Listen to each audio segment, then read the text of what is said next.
हे भगवान, भले ही आपने मेरी और मेरे पति की आंखें छीन ली, लेकिन ऐसे संस्कारी बेटे देकर आपने हमारा जीवन धन्य कर दिया भगवान। बस ऐसे ही हम पर अपनी कृपा बनाए रखना।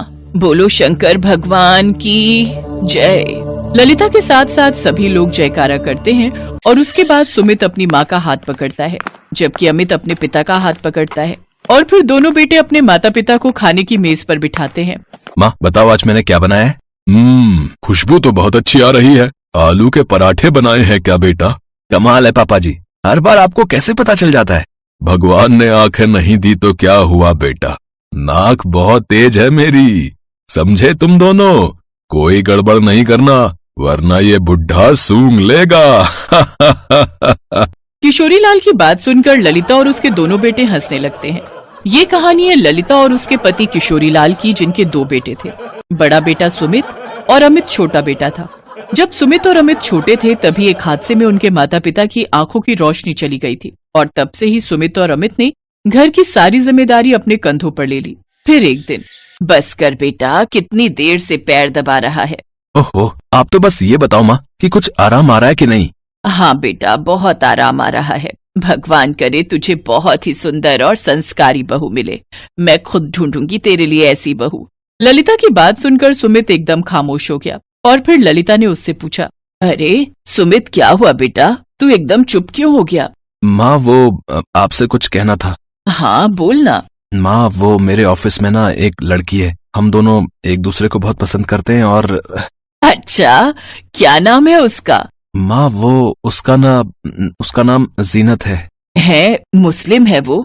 हाँ माँ वो मुसलमान है, पर उसके घर में किसी को कोई दिक्कत नहीं है। वो बहुत सुंदर और बहुत ही संस्कारी लड़की है माँ।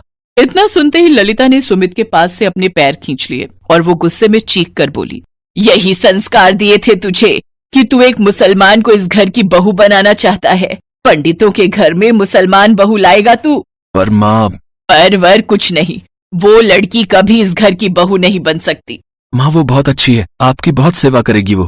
अरे भाड़ में जाए ऐसी सेवा, तू कान खोलकर सुन ले, तुझे उसी लड़की से शादी करनी होगी जिससे हम कहेंगे। माँ मैं जीनत से वादा कर चुका हूँ। तो ठीक है, फिर अभी निकल जा मेरे घर से, अभी के अभी। मैं मान लूंगी कि मेरा एक ही बेटा है और अगर वो भी ऐसा करेगा तो उसे भी निकाल दूंगी। हम रह लेंगे बुढ़े बुढ़िया अकेले। सुमित अब पीछे नहीं हट सकता था, मगर ललिता और किशोरीलाल ने सुमित को घर से निकाल दिया था। सुमित आंखों में आंसू लिए घर से चला गया और उधर ललिता और किशोरीलाल भी आंखों में आंसू लिए उसके जाते हुए कदमों की आवाज सुनकर रोने लगे। छोटे भाई अमित ने ललिता को समझाने की बहुत कोशिश की, लेकिन वो नहीं मानी। सुमित कई दिनों तक अपने दोस्तों के घर रहा और फिर एक दिन उसने जीनत से शादी कर ली और अपने घर से 3 घर छोड़कर एक कमरा किराए पर ले लिया। वो रोज सुबह छत पर चढ़ जाता और वहां से अपने माँ बाप और भाई को आंगन में देखता। ऐसे कुछ और महीने गुजर गए और फिर ललिता ने अमित की भी शादी करा दी। ललिता ने अमित की शादी जिस लड़की से कराई थी वो एक अमीर घर से थी, साथ ही 1 नंबर की घमंडी और नकचढ़ी थी। वक्त बीतता गया और फिर एक दिन, माँ जी कहाँ हो आप? यहाँ हूँ काजल, क्या हुआ, बड़ी खुश लग रही है। माँ जी आप दादी बनने वाले हो। मैं पेट से हूँ माँ जी। अरे वाह, हे शंभू, तेरा लाख लाख शुक्र है, तूने इस अंधी की दुनिया में उजियारा भर दिया। काजल, तूने मेरा दिल खुश कर दिया सच में। ललिता के छोटे बेटे अमित की पत्नी काजल गर्भवती थी। ये खबर सुनते ही ललिता बहुत खुश हो गई। उस दिन शाम को ललिता की पड़ोसन ने उसे बताया कि उसकी बड़ी बहू जीनत भी 1 महीने से गर्भवती है, पर जीनत के गर्भवती होने पर ललिता ने कोई प्रतिक्रिया नहीं दी। ऐसे 2-3 महीने और बीत गए। फिर एक दिन, माँ जी मैं सोच रही हूँ कि मैं अपने पापा के घर चली जाऊं और फिर बच्चा लेकर ही यहाँ लौटूं। क्यों? हम पर भरोसा रख काजल, हम तेरा पूरा ख्याल रखेंगे। ललिता ने काजल को बहुत समझाने की कोशिश की, लेकिन काजल तो अपने पापा के पास ही जाना चाहती थी। वो नहीं चाहती थी कि उसका बच्चा उसके ससुराल में पैदा हो, और दूसरी बात ये कि गर्भवती होने के बाद वो घर का काम भी नहीं करना चाहती थी। अमित ने भी उसे रोकने की कोशिश की, लेकिन वो नहीं मानी और अपने पापा के घर चली गई। दूसरी तरफ सुमित जीनत का पूरा ख्याल रख रहा था। फिर एक दिन जब जीनत छत पर कपड़े सुखा रही थी, तब उसने अपने ससुराल की तरफ देखा, जहां अमित कपड़े धो रहा था और उसकी सास ललिता झाड़ू लगा रही थी। लेकिन वो बेचारी वहां झाड़ू लगा रही थी जहां कचरा था ही नहीं। ये देखकर जीनत फौरन अपने ससुराल की तरफ दौड़ी, पर तभी कुछ सोचकर वो रुक गई। उसे ललिता का ख्याल आया, जो उसके वहां जाने से नाराज हो सकती थी। जीनत वापस घर लौट आई, लेकिन सारा दिन वो अपने ससुराल के बारे में ही सोचती रहती। फिर उसी रात, आपको पता है अमित भैया की पत्नी काजल भी पेट से है। अच्छी बात है। पर वो अपने घर चली गई है। सुना है वो अब बच्चा लेकर ही आएगी। अच्छा। अमित भैया घर का सारा काम कर रहे हैं और आज तो मैंने माँ जी को झाड़ू पोछा लगाते हुए देखा। इतना सुनते ही सुमित की आंखों में आंसू आ गए और वो कुछ नहीं बोला, पर जीनत उसका दर्द समझ गई थी। अगली सुबह जब अमित सोकर उठा तो उसने देखा कि पूरे आंगन में झाड़ू और पोछा लगा हुआ था। साथ ही उसने देखा कि छत पर किसी ने कपड़े धोकर सुखाने के लिए भी डाल दिए थे। अमित ये सब देखकर हैरान था। फिर वो किचन में नाश्ता बनाने गया तो देखा कि वहां पहले से ही आलू के पराठे बने रखे थे। माँ, आपसे कितनी बार कहा है, मैं हूं तो सही, आपने इतना सारा काम क्यों किया? कौन सा काम? यही, सारे कपड़े धो दिए, खाना बना दिया, झाड़ू पोछा भी कर दिया। आज तो कर दिया, लेकिन कल से मत करना, समझ गई ना आप? इतना कहकर अमित काम पर निकल गया, लेकिन ललिता गहरी सोच में पड़ गई। उसे समझ में नहीं आ रहा था कि आखिर ये सब हुआ कैसे। अगली सुबह ललिता 4 बजे उठ गई और जाकर आंगन में छिप गई। थोड़ी देर में उसे बर्तनों की धीमी आवाजें आने लगी। आवाज सुनकर वो रसोई की तरफ गई। तभी उसने रसोई में खाना बना रहे शख्स को पकड़ लिया। तुम जीनत हो ना? इतना सुनते ही जीनत जोर जोर से रोने लगी। ललिता ने उसके आंसू पोंछे और उसे गले से लगा लिया। तभी ललिता ने जीनत के पेट पर हाथ रखा और फिर ललिता की आंखों में भी खुशी के आंसू थे। बस यहीं से सारे गिले शिकवे मिटाकर ललिता ने जीनत और सुमित को वापस अपना लिया और एक बार फिर पूरा परिवार एक हो गया। रोशनी की शादी दीपक के साथ 6 महीने पहले ही हुई थी। जिस तरह हर लड़की ना जाने कितने अरमान लेकर ससुराल आती है, वैसे ही रोशनी भी आई थी। रोशनी बहू, कितनी रोटियां सेक रही है? देख, 3 तेरे ससुर जी की, 3 सुनील की और मुझे तो कम भूख है, मेरी 2 सेक दे, बाकी अपनी देख ले। तू भी वैसे 2 रोटी ही खाएगी। अरे हाँ, याद आया, 2 रोटी सुबह की बची हुई है, मैं और तू एक एक वो ले लेंगे तो 8 रोटी बहुत रहेंगी। कैसे घर में आ गई, जब देखो रोटियां गिनती रहती हैं। मेरा तो दिमाग खराब किया हुआ है।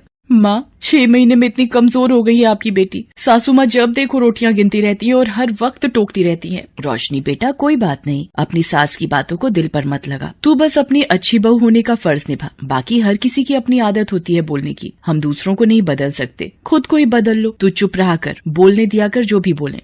रोशनी अपने काम में लग जाती है। अगले दिन, ये क्या रोशनी, तूने अभी तो दीपक के लिए चाय बनाई थी, अब दोबारा क्यों बना रही है? फ्राई पैन में बची हुई चाय रखी तो है, वही पी लेती। माँ जी, चाय थोड़ी देर भी पड़ी रहे तो उसका स्वाद बदल जाता है और मुझे ताजी चाय पीने की आदत है। तो ये चाय मुझे दे दे, इतनी महंगी चीनी पत्ती दूध वाली चाय है। माँ जी, सिर्फ 2 घूंटी तो है, ये क्या पियोगे? मैं ताजी बना रही हूँ, पी लो। नहीं, तू ये 2 घूंटी दे दे, मुझे बहुत है। सच में ऐसी कंजूस सास मैंने आज तक नहीं देखी। कुछ कहा तुमने रोशनी? नहीं माँ जी, मैं तो बस गीत गुनगुना रही थी। 100 साल जियो हमारी सासू जी, हमको लागत माँ से प्यारी सासू जी। 1 मिनट माँ जी, मैं अभी आई। क्या हुआ? चाय चढ़ाकर बाथरूम में कहाँ भाग रही है? रोशनी जैसे ही बाथरूम में जाती है उसे उल्टियाँ होने लगती हैं। थोड़ी देर बाद वो बाथरूम से बाहर आती है। क्या हुआ? सारी चाय सूख गई, इतनी देर लगा दी। पता नहीं माँ जी, कल से थोड़ा जी मिचला रहा था, उल्टियाँ हो गई। अरे, बदहजमी हो गई होगी, जा नींबू चाट ले, ठीक हो जाएगा। पर बदहजमी कैसे माँ जी, मैंने तो कुछ खाया ही नहीं। रोशनी कमरे में आकर अपनी माँ को फोन लगाती है। माँ, क्या करूँ फिर, आप ही बताओ, जाऊँ फिर डॉक्टर के पास या अभी रुक जाऊँ? 1 दिन और देख ले बेटा, नहीं तो एक काम कर, दीपक से प्रेगनेंसी टेस्ट करने वाली किट मंगवा लेना, हो सकता है तुझे दिन चढ़ गए हो। ठीक है माँ, कल तक देखती हूँ। रोशनी को शरीर में कमजोरी महसूस होने लगती है। तभी, क्या बात है रोशनी, इतने छोले चावल किसके लिए बनाए थे जब खाने नहीं थे? ये लोग तो सुबह लंच ले गए, उसके बाद वैसे के वैसे ही पतीले रखे हैं, जब नहीं खाने थे तो बनाए क्यों? माँ जी, मेरी तबीयत कुछ ठीक नहीं है, थोड़ी देर बाद खा लूंगी। अब रात को कुछ नहीं बनाना, यही पूरा हो जाएगा, समझी? कमला अपने कमरे में चली गई। रात में, रोशनी, ये कुकर में क्या बनाने की तैयारी है? छोले चावल रखे तो हैं, वही गर्म कर लेंगे। माँ जी, मेरी तबीयत ठीक नहीं है, इसलिए थोड़ी सी धुली मूंग की दाल की खिचड़ी बना रही थी, छोले रात में भारी हो जाएंगे मुझे। ये सही है, 2 उल्टी आई नहीं कि ढीले पड़ जाओ, बस चौथाई मुट्ठी बनाना अपने लिए। हम तीनों तो सुबह वाले छोले चावल ही खा लेंगे, इतनी महंगाई है भाई। बेचारी रोशनी पहले ही तबीयत खराब से परेशान थी, ऊपर से कमला की कंजूसी। अगले दिन रोशनी को फिर उल्टियाँ होने लगती हैं। वो दीपक को बताती है। वो प्रेगनेंसी टेस्ट किट ले आता है। रोशनी चेक करती है। दीपक, मैं माँ बनने वाली हूँ। क्या? ये तो बहुत ही खुशी की बात है रोशनी, मैं आज बहुत खुश हूँ। क्या तू माँ बनने वाली है? चल ठीक है, अब थोड़ी बचत करनी शुरू कर दे, आगे 2 से 3 हो जाओगे तो खर्चे बढ़ जाएंगे। माँ जी, मैं दीपक के साथ डॉक्टर के पास होकर आती हूँ। अरे उसे क्यों परेशान कर रही है, उसे काम पर जाने दे, मेरे साथ चलना। दीपक काम पर चला जाता है। रोशनी कमला के साथ डॉक्टर के पास जाती है। मैंने रोशनी का चेकअप कर लिया है, सब कुछ ठीक है, बस अपने खान पान का ध्यान रखना और कोई भी चिंता फिक्र करने की जरूरत नहीं है। ये कुछ ताकत की दवाइयाँ और टॉनिक लेने हैं। कितनी फीस हुई डॉक्टर? जी 1500 रुपए। क्या 1500 रुपए? ये कुछ ज्यादा नहीं है, और दवाइयाँ अलग खरीदो। माँ जी अभी तो दो, घर जाकर सुना लेना।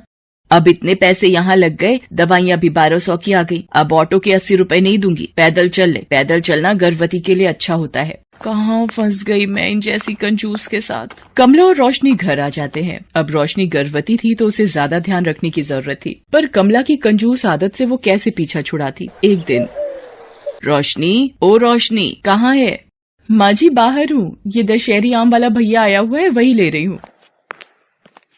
ओ भैया, क्या भाव दे रहा है? अम्मा जी 70 रुपए किलो दिए हैं 2 किलो के। तुम 60 रुपए दे देना, बोनी का टाइम है।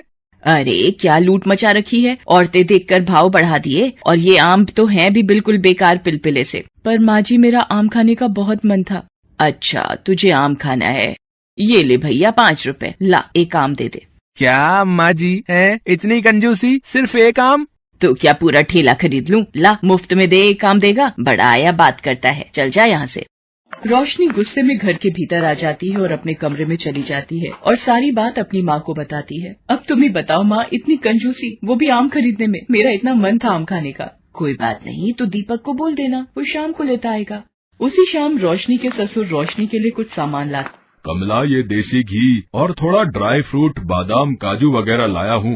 रोशनी बहू को 9वां महीना लग गया है ना, उसे कुछ न कुछ खिलाती रहा करो। अरे आप भी ना, इतना देसी घी और ड्राई फ्रूट क्या करना था, थोड़े बहुत ही ले आते, बेकार की फिजूल खर्ची करते हो। लाओ दो, अच्छा मैं रसोई में रख देती हूँ। कमला सारे ड्राई फ्रूट और घी छुपा कर रख देती है। अरे इतने महंगे बादाम काजू थोड़े दे दूंगी, सारे खा जाएगी। ये घी भी एक कड़छी निकाल लेती हूँ, एक हफ्ता तो चली जाएगा, बाकी छुपा देती हूँ। रोशनी को कुछ समझ नहीं थी, माँ से वो इतनी बात फोन पर नहीं कर पाती थी। एक दिन, माँ जी पता नहीं मेरे हाथ पैरों में सूजन बढ़ती जा रही है, क्या मैं डॉक्टर को दिखाऊं? अरे ये छोटी छोटी बातों के लिए रोजाना डॉक्टर की फीस बनाते रहो। ये सूजन से कोई डरने वाली बात नहीं होती, ये तो गर्भावस्था में मामूली बात है। कमला के मना करने पर रोशनी हॉस्पिटल की विजिट के लिए भी नहीं जाती। एक शाम, रोशनी क्या हुआ? आंखें खोलो रोशनी। माँ, बाबूजी जल्दी आओ, रोशनी बेहोश हो गई है।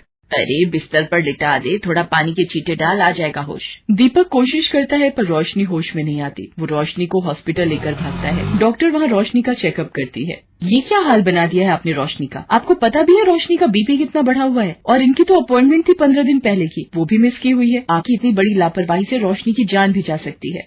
माँ, आपको पता था ना रोशनी को डॉक्टर के पास आना है? कमला घबरा चुकी थी, उससे बड़ी गलती हो चुकी थी। कमला, अब तो शर्म करो, इतनी कंजूसी, तुम अपनी ही बहू के साथ ये व्यवहार करोगी? मुझे नहीं पता था, वो तुम्हें माँ कहती है, उसने अपना मायका छोड़ हमारे घर को अपनाया है। अगर बहू या बच्चे को कुछ हो गया तो ऐसा ना हो सारी जिंदगी तुम्हें पछताना पड़े। माँ, अगर आपको मेरे और रोशनी के रहने से कोई परेशानी है, बस एक बार रोशनी ठीक हो जाए, मेरा बच्चा सकुशल दुनिया में आ जाए, फिर मैं अपनी पत्नी और बच्चे को लेकर हमेशा के लिए चला जाऊंगा। नहीं नहीं दीपक, मुझे माफ कर दे बेटा, मेरी आंखों पर कंजूसी की पट्टी बंधी थी, मैंने सही को गलत नहीं समझा। दीपक के पापा, आप भी मुझे माफ कर दो। मैं एक ऐसी सास हूँ जिसने अपनी ही बहू को मौत के मुंह में धकेल दिया। भगवान मुझे क्षमा कर दो। कमला रोने लगती है, तभी डॉक्टर आ जाती है। बधाई हो, बेटा हुआ है, माँ और बच्चा दोनों ठीक हैं। सब लोग बहुत खुश होते हैं। घर आने के कुछ दिन बाद दीपक रोशनी से कहीं और चलकर रहने के लिए कहता है, पर रोशनी मना कर देती है। दीपक, माँ जी को छोड़कर मैं कहीं नहीं जाऊंगी, वो मेरी माँ है, मैं उन्हें छोड़कर कहीं नहीं जाऊंगी। कमला ये सब सुन लेती है। रोशनी बहू, मुझे माफ कर दे, मैंने तेरे साथ इतना गलत किया, फिर भी आज तू मेरी परवाह कर रही है। नहीं माँ, माफी मत मांगो, बस अपना आशीर्वाद दो। उस दिन से कमला का व्यवहार सबके प्रति बहुत बदल जाता है, जिसको देखकर परिवार में सब बहुत खुश होते हैं।